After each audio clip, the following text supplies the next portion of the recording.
లో సీఎం రేవంత్ రెడ్డి మాట్లాడుతున్నారు. ఇప్పుడు లైవ్ చూద్దాం. మీ హెలికాప్టర్ దిగినా దిగకపోయినా రోడ్డు మార్గం ద్వారా మీరు రావాల్సిందే. మా కార్యకర్తలకు మాట ఇచ్చినా నా మాట పోతుంది, నాకు అవమానం అవుతుంది, మీరు రావాల్సిందే అని చెప్పి మీ లక్ష్మణ్ కుమార్ గారు హుకుం జారీ చేసిండ్రు. ఇక మరి మీ పెద్దపల్లి ధర్మపురోలు హుకుం జారీ చేస్తే వినాల్సిందే కదా. అందుకే సోనియా గాంధీ గారికి, మల్లికార్జున్ ఖర్గే గారికి, రాహుల్ గాంధీ గారికి చెప్పి వారి నామినేషన్ అయిన వెంబడే వారు పూజా కార్యక్రమంలో పాల్గొంటుంటే అక్కడికి వెళ్ళి దైవ దర్శనం చేసుకొని అక్కడ ఆశీర్వాదం తీసుకొని సోనియమ్మతోని బయలుదేరి ఉటావుటున రాయబరేలి నుంచి బేగంపేట విమానాశ్రయానికి వచ్చి అక్కడి నుంచి ఇప్పుడు మీ ముందుకు వచ్చిన ఎర్రటెండ మిట్ట మధ్యాహ్నంలో మొదలైన ఈ సభ ఇవాళ చీకటైనా ఇన్ని వేల మంది ఇక్కడ నిలబడి గడ్డం వంశీని ఆశీర్వదించడానికి ఉన్నందుకు నాకు సంపూర్ణమైన విశ్వాసం, నమ్మకం కలిగింది.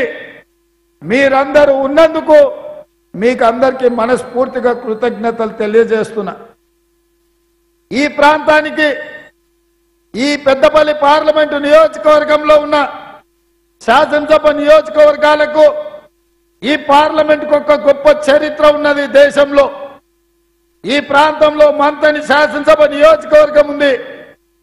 అక్కడ ప్రాతినిధ్యం వహించిన కీర్తిశేషులు పివి నరసింహారావు గారు సర్పంచ్ నుంచి మొదలు పెడితే ఈ దేశ ప్రధానమంత్రిగా ఈ దేశాన్ని ప్రపంచ దేశాలతో పోటీ పడే విధంగా ఆర్థిక రంగంలో, వ్యవసాయ రంగంలో, పెట్టుబడుల రంగంలో, పారిశ్రామిక రంగంలో రాణించి ఈరోజు మనం ప్రపంచ దేశాలతో పోటీ పడుతున్నామంటే పివి నరసింహారావు గారి యొక్క గొప్పతనం, వారి యొక్క దూరదృష్టి వల్ల ఈరోజు ఈ దేశం నరేంద్ర మోడీ గారు అప్పుడప్పుడు 5 ట్రిలియన్ ఎకానమీ అని మాట్లాడుతుంటాడు.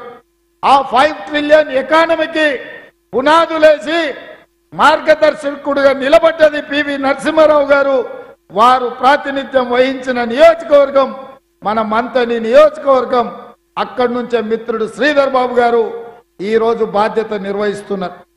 అదే కాకుండా ఈ ప్రాంతం నల్ల బంగారం, సింగరేణి బొగ్గు గనులు, ఈ సింగరేణి పరిశ్రమ ఆనాడు నిజాంల నుంచి ఉమ్మడి రాష్ట్రంలో కావచ్చు, ఈనాడు తెలంగాణ రాష్ట్రంలో దాదాపుగా 50,000 కుటుంబాల సింగరేణి కార్మికులు ఈ ప్రాంతంలో ఉండడమే కాదు, ఒక భుజాన సింగరేణి గని కార్మికులు బొగ్గు దవ్వే ఆయుధము ఉంటే రెండో భుజాన కాంగ్రెస్ పార్టీ జెండాను మోసి మన శాసనసభ ఎన్నికలలో ఈ కోల్బెల్ట్ ఏరియా మొత్తాన్ని 3 రంగుల జెండాను ఎగరేసిన ప్రాంతం సింగరేణి కార్మికులు.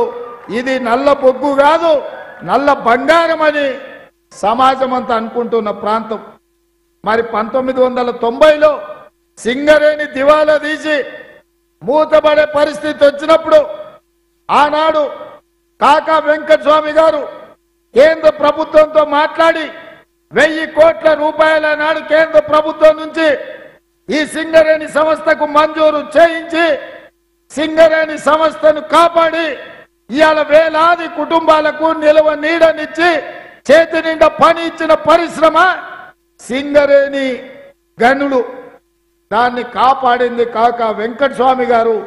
వారు కూడా ఈ ప్రాంతం నుంచే గల్లీ నుంచి ఢిల్లీ వరకు కార్మిక బిడ్డగా, కార్మిక నాయకుడుగా, కేంద్ర మంత్రిగా రాణించి ఈ ప్రాంతానికి దేశంలోనే వన్నె తెచ్చిన కాకా వెంకటస్వామి గారు కూడా ఈ పెద్దపల్లి ప్రాంతం వాడే. వీరే కాదు, స్పీకర్గా, ఆదర్శవంతుడుగా, రాజకీయాలకు అతీతంగా స్పీకర్ అంటే ఇలా ఉండాలి అని ఆ పదవికే వన్నె తెచ్చిన పెద్దలు శ్రీపాదరావు గారు. శ్రీపాదరావు గారు కూడా ఈ మంత్రాన్ని శాసనసభ నియోజకవర్గం నుంచే ప్రాతినిధ్యం వహించి గౌరవం తెచ్చిండు. ఆ పదవికే వన్నె తెచ్చిండు. ఈ రోజు వారి వారసుడిగా మిత్రుడు శ్రీధర్ బాబు గారు కూడా కొనసాగిస్తున్నారు. అంటే ఈ ప్రాంతంలో పివి నరసింహారావు గారు కావచ్చు, కాక వెంకటస్వామి గారు కావచ్చు, కీర్తిశేషులు శ్రీపాదరావు గారు కావచ్చు, విలువలతో కూడుకున్న రాజకీయం, ప్రజాసేవ చేయాలన్న ఆకుంఠిత దీక్షతోటి ప్రజల మధ్యలోనే వాళ్ళ శేష జీవితం గడిపిన నాయకులు ఇవాళ ఈ ప్రాంతం నుంచి ప్రాతినిధ్యం వహించారు. వాళ్ళే కాదు, ఇవాళ ఎన్నికైన 7 మంది శాసనసభ్యులు కూడా ప్రజలకు సేవ చెయ్యాలన్న చిత్తశుద్ధితోనే ఈ రోజు వాళ్ళు కార్యక్రమాలను చేపడుతున్నారు. అందుకే వాళ్ళు అడిగిన పత్తిపాక కావచ్చు, పాలకుర్తి కావచ్చు, రామగుండం పవర్ స్టేషన్ కావచ్చు, నేతకాని కార్పొరేషన్ కావచ్చు, అదే విధంగా సింగరేణి కార్మికుల సమస్యల విషయంలో వాళ్ళు ఏ సమస్యలైతే నా దృష్టికి తెచ్చిండ్రో తప్పకుండా వాటిని పరిష్కరించే బాధ్యత నాది అని చెప్పి ఈ సందర్భంగా మా అన్న చిట్టి అందిస్తున్నాడు.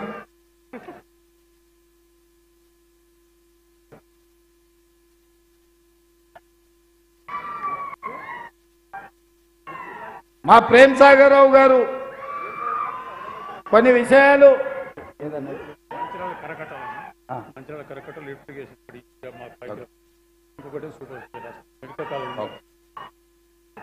మంచిర్యాల కరకట్టల గురించి, సూపర్ స్పెషాలిటీ హాస్పిటల్ గురించి మా ప్రేమ్ సాగర్ రావు గారు అదనపు ఎజెండా, అడిషనల్ ఎజెండా ఇచ్చిండు.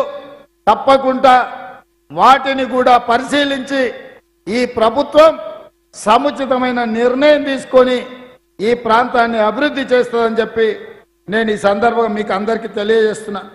మిత్రులారా, నేను ఇవాళ మిమ్మల్ని అడగదలుచుకున్నా, బీఆర్ఎస్ నాయకుడు మొన్నటి వరకు మంత్రిగా, అంతకంటే ముందు ఎమ్మెల్యేగా కొప్పుల ఈశ్వర్ మీకు తెలియని వాడు కాదు, మీరు చూడనోడు కాదు, ఆయన వ్యవహారం మీకు తెలియనోడు కాదు. ఆయన ఎట్లుండేనో ఏమి చేశానో మొన్నటి జరిగిన శాసనసభ ఎన్నికల్లో లక్ష్మణ్ కుమార్ గెలిచినా కలెక్టర్ కాళ్ళు పట్టుకొని ఎట్లా లక్ష్మణ్ కుమార్ ఓడిపోయిందని ఆయన గెలిచిండని ప్రకటించుకున్నా ఈ ఎన్నికల్లో మీరు బండకేసి కొట్టి ఇవాళ లక్ష్మణ్ కుమార్ని గెలిపించారు. ఏ దిక్కు లేని వాళ్లకు అక్కమొగుడే దిక్కు అని ఎవరో పెద్దలు అన్నారు.